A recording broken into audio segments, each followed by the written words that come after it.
Hola quimicólogos, bienvenidos a este video. Este será un video un poco diferente. Hoy compartiré contigo una lectura de los 2 primeros capítulos del libro Químicos y Química del autor José Luis de los Ríos. Este libro me resultó de lo más fascinante cuando lo leí, por eso lo quiero compartir contigo. Si deseas adquirirlo, te dejaré el link en la descripción. Comencemos. Prólogo.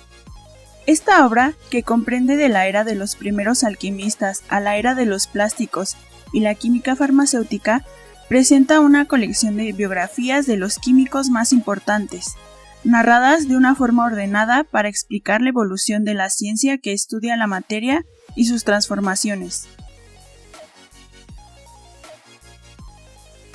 Presenta anécdotas, datos curiosos y personales sobre los científicos relacionados con esta disciplina. Explica numerosos términos, nombres de compuestos y elementos, buscando la etimología o el origen de los mismos para facilitar su comprensión y memorización. Hechos que raramente se exponen en los manuales y textos tradicionales y que despiertan el gusto por la historia de las ciencias. Asimismo, se presenta una relación de sus aportaciones al bienestar humano y sus espectaculares conquistas. La obra se propone dar una visión global a todos los que, de un modo u otro, están relacionados con la química, profesionales y técnicos, profesores de la materia en secundaria, preparatoria, profesional y nivel técnico, estudiantes de todos los niveles y a las personas de amplia cultura que quieran profundizar en la comprensión de esta ciencia, siguiendo la evolución de los conceptos e ideas de los hombres que la formaron. Se pretende crear conciencia acerca de las bases sobre las que se erigió la química y despertar el interés por la investigación, aunque sea en niveles modestos, dentro del campo de acción de cada químico. También se desea despertar nuevas vocaciones para las diferentes carreras profesionales relacionadas con esta fascinante ciencia. Capítulo 1. Los antecedentes. No hay ciencia que haya hecho más por el bienestar de la humanidad que la química. Millones de personas le debemos la vida, literalmente hablando. La química nos ha proporcionado alimento, bebida, vestido, materiales de construcción, medicamentos, materiales de curación, diversión, color, transporte, energía, muebles, empaques, materiales nuevos, comodidad y aún la comprensión de aquello que constituye nuestro cuerpo, el de los animales, las plantas y todas las cosas que nos rodean. Es por ello que resulta sumamente interesante conocer los hechos y los personajes que dieron origen a esta disciplina que hoy nos es imprescindible.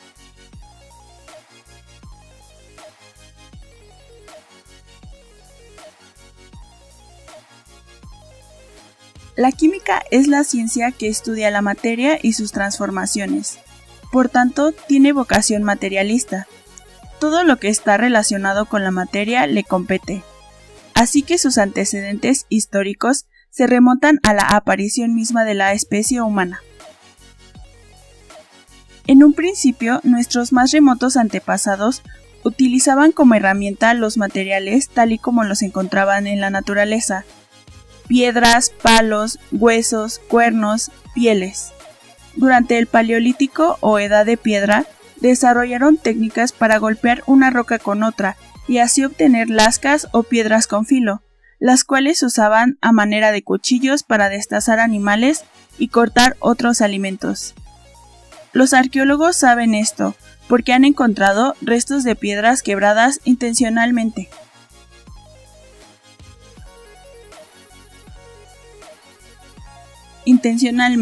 Que datan de hace unos 2 millones de años, así como huesos de animales con mezcas, señales que indican que fueron raspados con un material filoso. La primera reacción química que utilizaron nuestros antepasados fue el fuego. Naturalmente que entonces no se tenía el concepto de lo que ahora llamamos reacción química. Simplemente aprovecharon de manera empírica este fenómeno para obtener calor, para defenderse de los animales que los acechaban y lo más valioso, para cocinar y para utilizar el enorme poder transformador del fuego. Su uso intencional es una característica exclusivamente humana y se considera un elemento importante en el desarrollo de la civilización. No por nada, los griegos tenían el mito acerca de cómo Prometeo le había proporcionado al hombre el conocimiento del fuego. Otros materiales utilizados por el hombre prehistórico fueron los minerales coloreados, que se encuentran en la naturaleza y que destacan en la tierra por sus llamativos colores. Los que una vez molidos se mezclan con agua o con grasas para obtener una especie de pintura primitiva con la cual decoraban las paredes de las cuevas que habitaban. Hay impresionantes muestras de este arte primitivo en las cuevas de Altamira, España, y en el sudoeste de Francia, como en donde se pueden apreciar figuras de animales, toros, caballos y venados, algunos de los cuales se representan atravesados con flechas. Estos dibujos pintados en colores negro, rojo, ocre y amarillo datan de unos 14.000 años. Sin embargo, las pinturas rupestres de Tanzania, en África, tienen una antigüedad calculada de 35.000 años. Solo queda especular si esto representa una muy antigua expresión de arte, religiosidad o medio de comunicación. Algunas de las figuras en la pintura rupestre parecen sugerir el uso de tintes para la vestimenta, lo cual sería una expresión muy antigua del teñido de ropa, así como del gusto por el color que siempre hemos tenido. Durante el periodo conocido como Neolítico, del griego neos, nuevo, y litos, piedra, el hombre desarrolló un descubrimiento absolutamente revolucionario. El cultivo de las plantas como alimento lo obligó a fijar su lugar de residencia. A cambio de esta falta de movilidad, pudo tener una fuente de alimento más segura.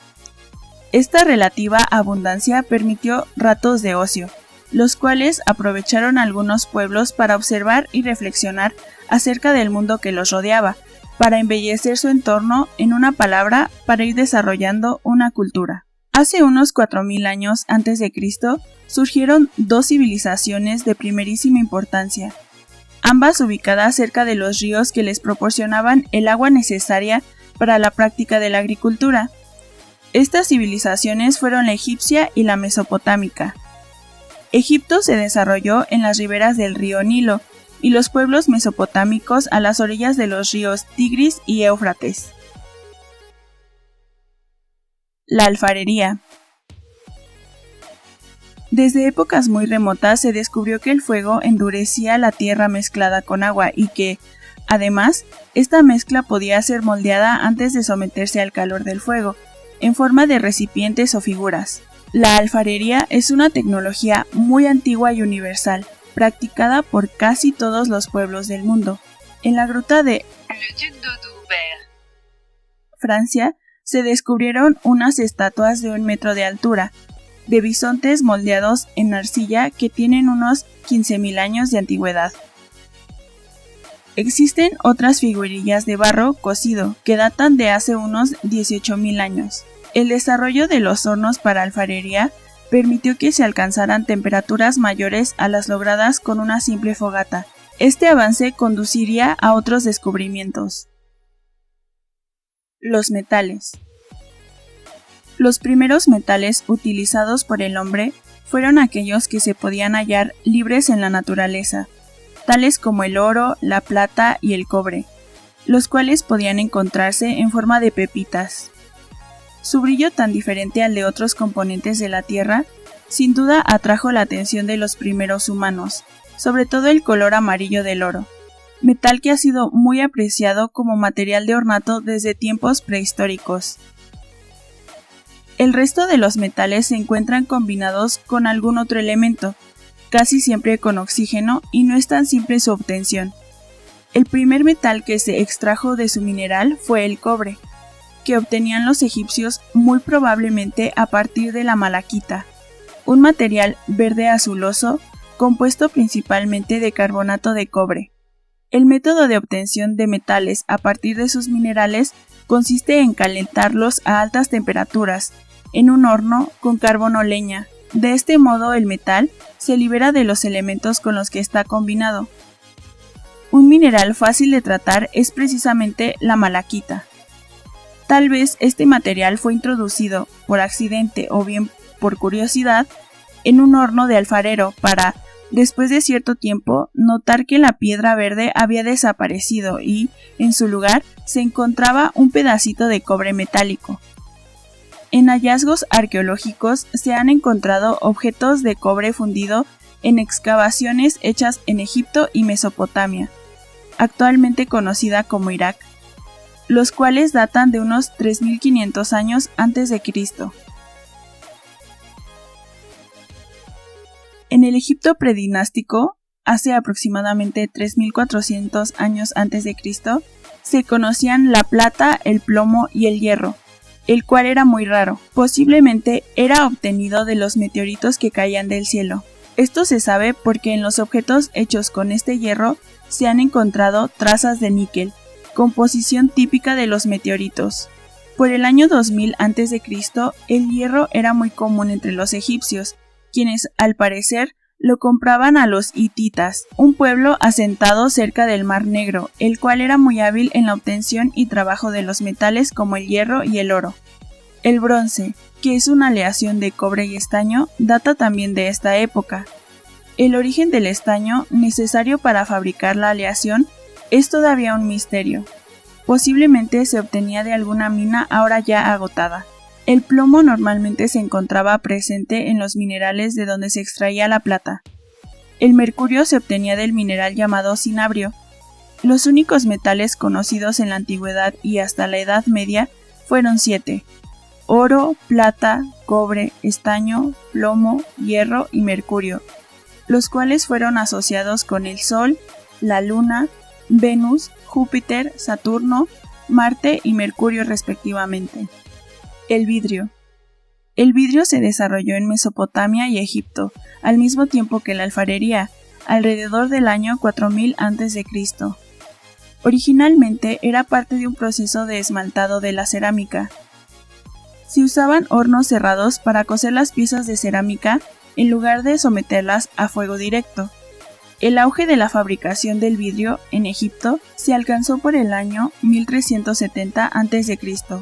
Se obtenía fundiendo en crísoles polvo de cuarzo con natrón, carbonato de sodio que se depositaba en los lagos egipcios. El natrón también se usaba como limpiador para dientes, ropa, utensilios de cocina y en el proceso de momificación.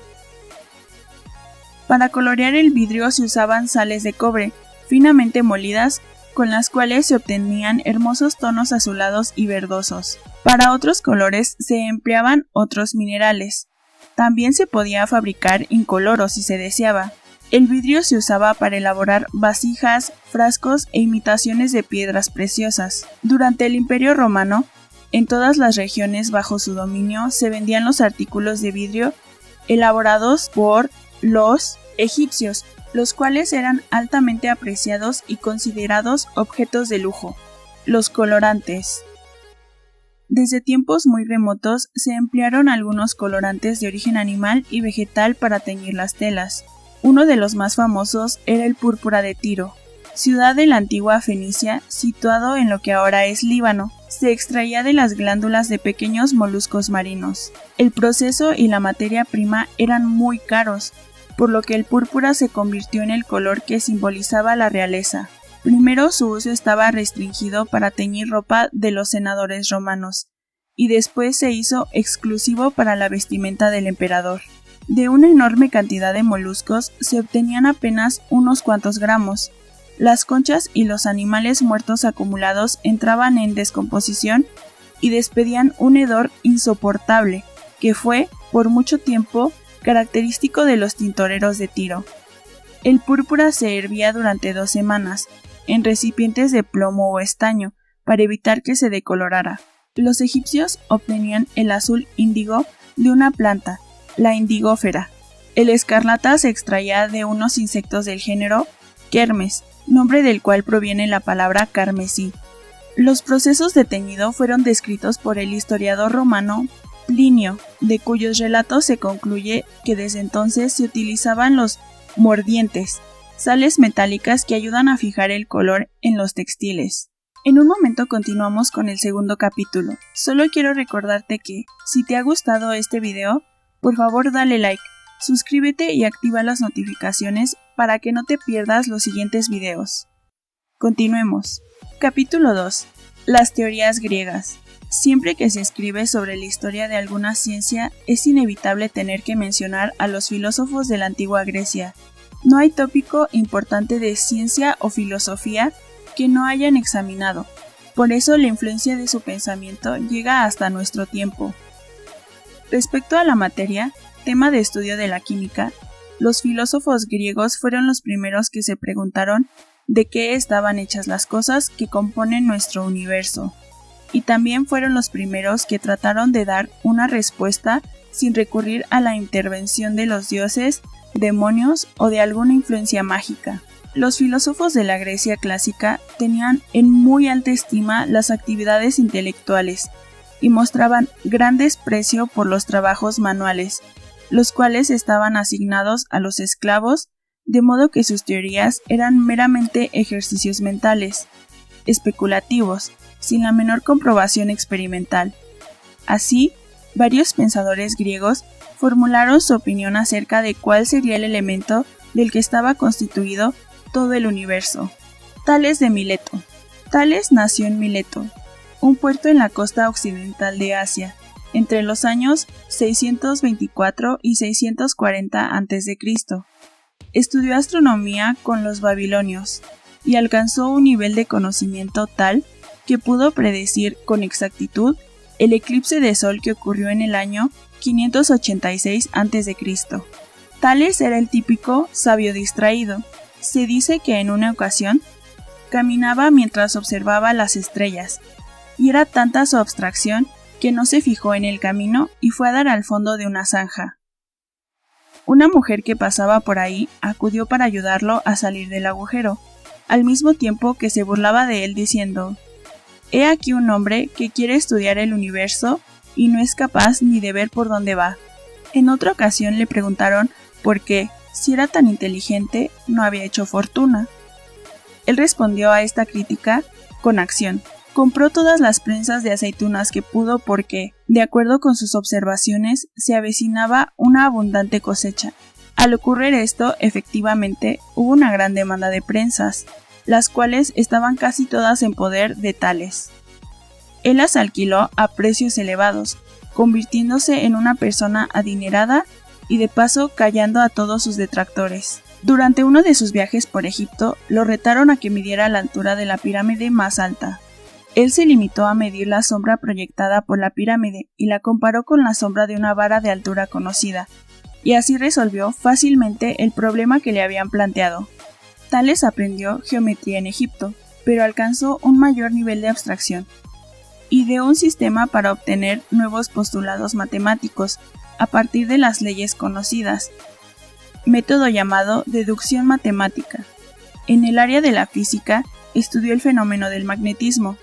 Tales se preguntó de qué estaban hechas todas las cosas que formaban el universo y, al meditar sobre esto, especuló que habría un elemento básico del cual se derivaba toda la materia. Tales observaba que cuando se calienta el agua parece convertirse en aire, que nos rodean océanos inmensos de agua, que sin agua no es posible la vida y que, además del cielo, cae este elemento. Él, tal vez conociendo el hielo, pensaba que éste podría llegar a endurecerse como piedra. En fin, para Tales, ese elemento básico, constituyente de todas las cosas, era el agua. Su teoría no resistió un análisis más profundo, y fue rebatida por sus mismos discípulos, pero lo más importante de todo esto fue su planteamiento. ¿De qué está hecho el universo? ¿De qué estamos hechos nosotros? ¿De qué están hechas todas las cosas? Este gran pensador murió en su natal Mileto hacia el año 546 a.C. Anaximandro y el Apeirón. Anaximandro fue discípulo de Tales. Nació alrededor del año 610 a.C. en el puerto de Mileto, Grecia. Realizó varios descubrimientos en el campo de la astronomía y fue el primero en trazar un plano del mundo con los territorios conocidos en su tiempo. Difería de su maestro respecto de que el agua era la sustancia primigenia del universo, así que postuló que la materia estaba compuesta de una sustancia informe, etérea, indefinida e infinita, fuente y destino de todas las cosas, a la cual llamó apeiron. El universo se había formado de la unión de un suministro ilimitado de apeiron, y si acaso alguna vez el universo se destruyera, volvería a ser apeiron. Esta teoría, aparentemente muy vaga y oscura, toma un nuevo sentido si se sustituye la palabra apeiron por energía. Ahora la teoría toma un aspecto sorprendentemente avanzado. Él, al igual que muchos científicos actuales, consideraba que la vida se había originado en el agua. Anaximandro falleció alrededor de 546 a.C. Anaxímenes y el aire. Anaxímenes fue discípulo de Anaximandro, y también nació en Mileto. Anaxímenes fue discípulo de Anaximandro, y también nació en Mileto, alrededor de 570 a.C. Este filósofo afirmaba que el aire era el componente esencial del universo, que todo estaba rodeado de aire, que los seres vivos lo respiraban y que, por medio de condensaciones y congelamiento, el aire podía hacerse líquido, sólido y constituir todas las cosas. Fue el primero en distinguir entre estrellas y planetas y en considerar al arco iris un fenómeno natural y no algo de naturaleza mágica o divina. Anaxímenes murió alrededor de 500 a.C.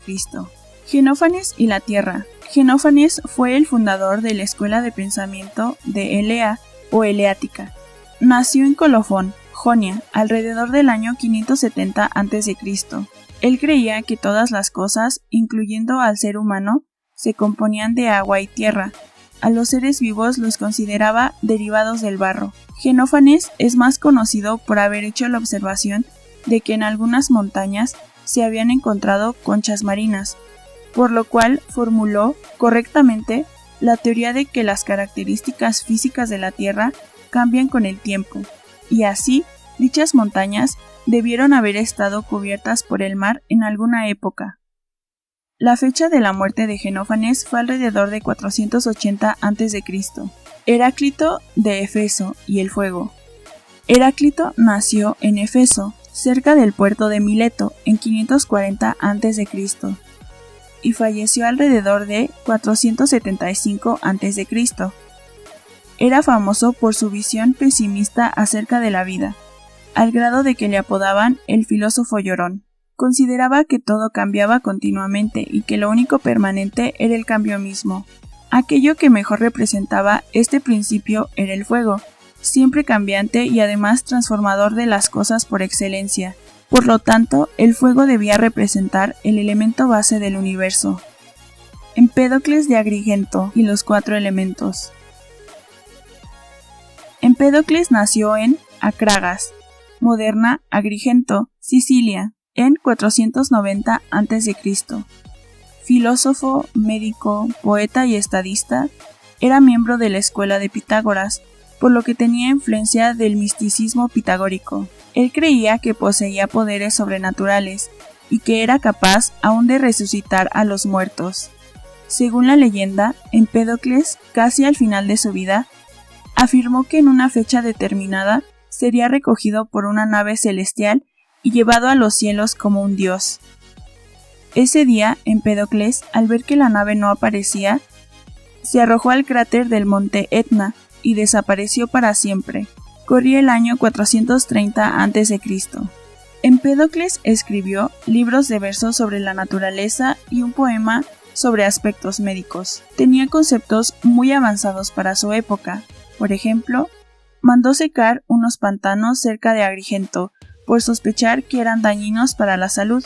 Consideraba, correctamente, al corazón como centro del sistema sanguíneo y pensaba que la luz tenía una velocidad finita y que la materia era imperecedera. También tenía una extraña noción sobre la evolución biológica. Creyó que, tiempo atrás, hubo partes de animales vagando, brazos, patas, etc., y que la atracción o el amor los reunía formando diferentes seres, algunos monstruosos, con muchos brazos o piernas, hombres con cuerpo de animal, etc., los cuales fueron desapareciendo al no ser viables y al no poder reproducirse. Su teoría más influyente es la relacionada con la composición de la materia. Empédocles fue ecléctico con las hipótesis existentes y fue el primero en postular la famosa teoría de los 4 elementos, a saber, fuego, aire, agua y tierra, que representan respectivamente el cambio, lo vaporoso, lo líquido y lo sólido. Las sustancias cambian su naturaleza cuando los elementos de los que están constituidas se separan y se recombinan en nuevos arreglos, de acuerdo con 2 fuerzas actuantes, la atracción y la repulsión. La teoría de los 4 elementos fue adoptada por Aristóteles, lo cual le dio una credibilidad tal que desplazó todas las otras teorías griegas y perduró por más de 20 siglos. El atomismo griego. Hacia el año 500 a.C.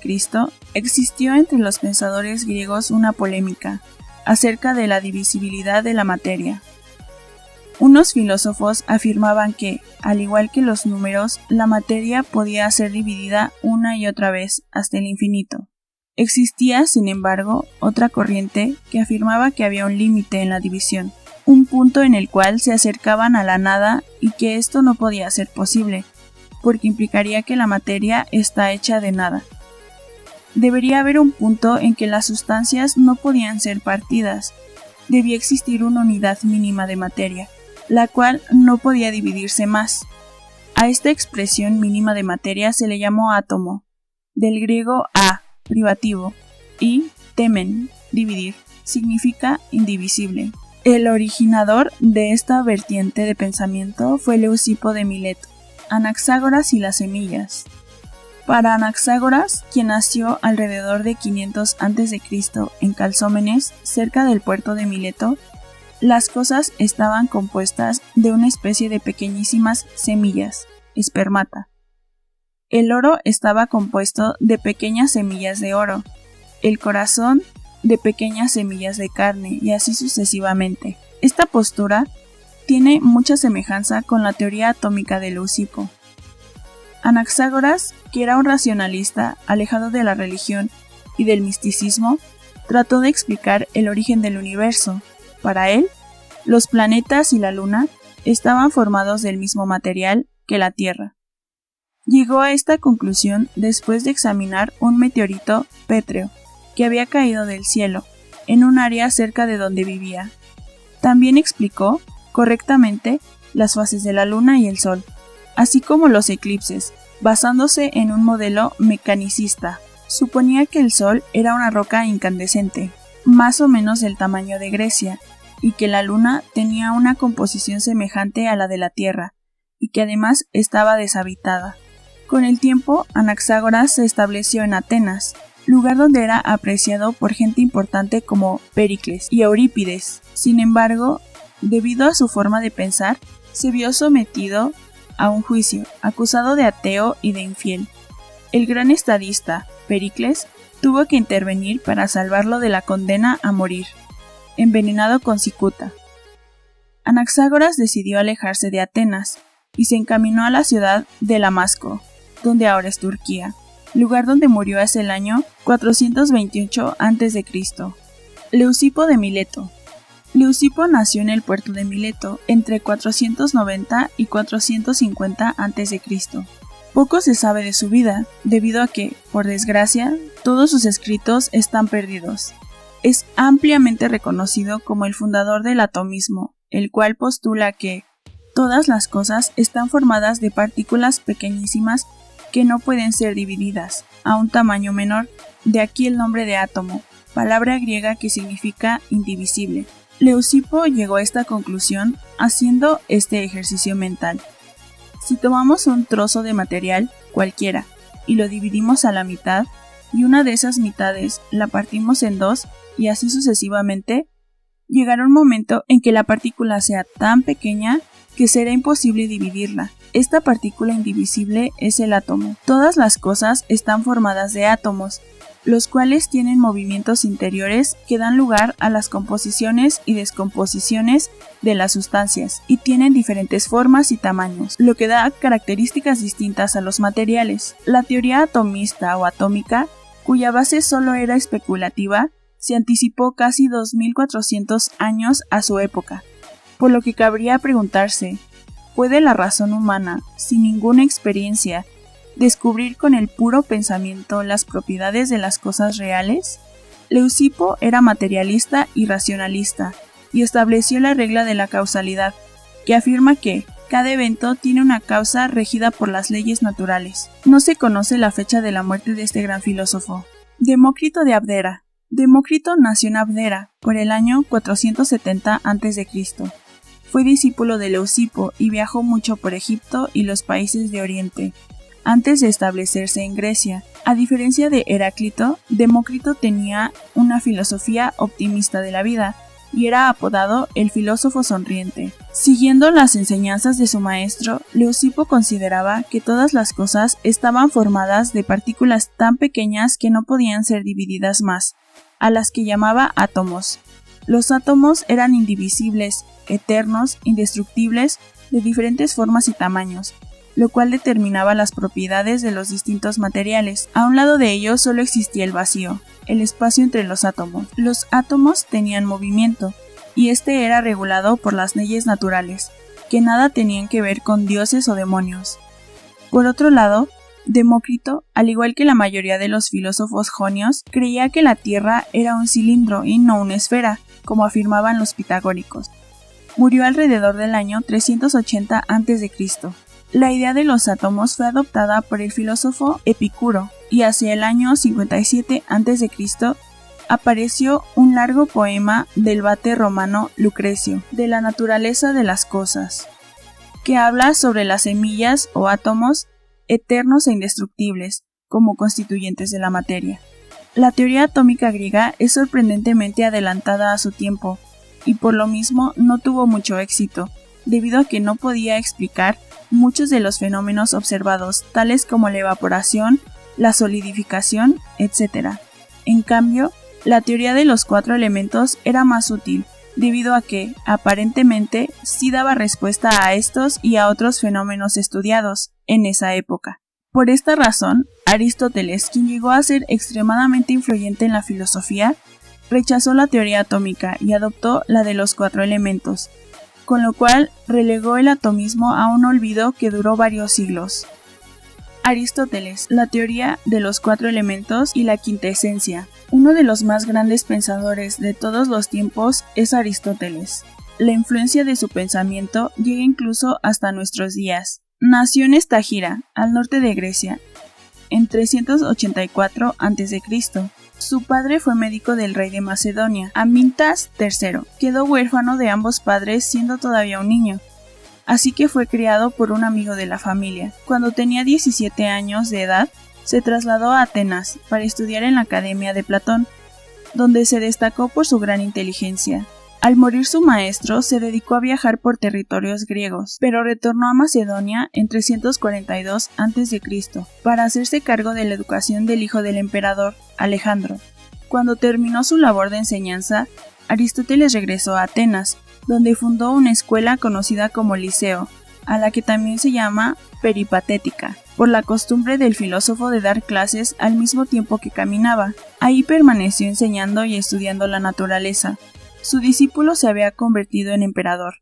Ahora se llamaba Alejandro Magno y había emprendido una serie de campañas militares por todo el mundo conocido entonces. En su recorrido por diferentes regiones, el emperador recolectaba muestras de plantas y animales y se las enviaba a su maestro para que las estudiara y clasificara.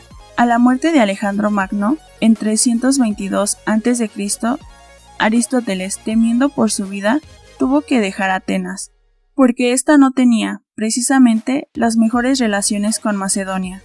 Aristóteles abarcó muchas áreas del saber: filosofía, ética, crítica literaria, biología e historia natural. En su obra Meteorológica, donde responde a la pregunta planteada por Tales acerca de la composición de la materia, adoptó la teoría de los 4 elementos y la amplió. postuló la teoría de la materia y la forma. Para él existía una materia primaria llamada Ule, la cual podía adoptar diferentes formas eidos. Las formas podían cambiar y reemplazarse por otras nuevas. La materia primaria estaba asociada con 4 propiedades: calor, frío, humedad y sequedad. Había 4 combinaciones posibles de estas propiedades, las cuales correspondían a un elemento. Calor y seco constituían el fuego, seco y frío, la tierra, frío y húmedo, el agua, húmedo y caliente, el aire. Todas las cosas de la tierra estaban compuestas de las combinaciones de estas cualidades, y por lo tanto de los elementos que forman.